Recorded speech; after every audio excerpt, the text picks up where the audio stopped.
I think the greatest opportunity the continent has is outreach to colleagues in the diaspora.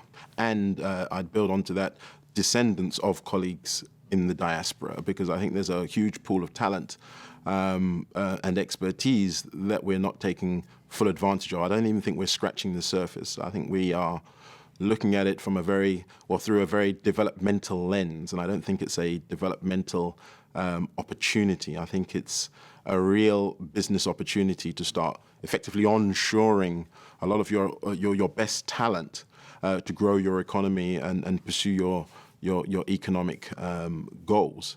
And there are a lot of new models that I'm not hearing when people talk about diaspora returning, which are just simple principles of business. The extent to which you know your local market, the extent to which you have good local partners, and the extent to which you have good technical expertise and systems.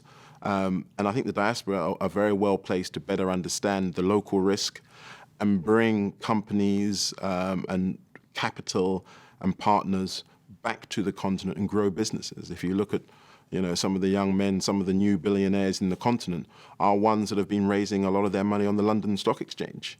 And in many respects, their peers in the continent probably have a lot more exposure and understanding of that market and opportunity, but they don't have the intellectual capital and access to the international markets. And I think the two need to coexist and both leverage those opportunities. And I think that's the model that can certainly catapult the growth of some key industries in Africa. We're seeing it with the likes of Oando in Nigeria. It's grown to be a multi-billion-dollar company.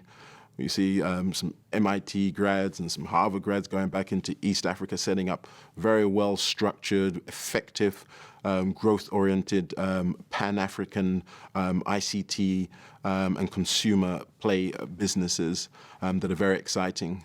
The same in the oil and gas sector, coming with some great expertise, some good capital, building out some of the logistics terminals and ports, being able to look to the future, being able to take that medium to long-term growth opportunity and structure it and bank it. And I think that's what I see in the diaspora.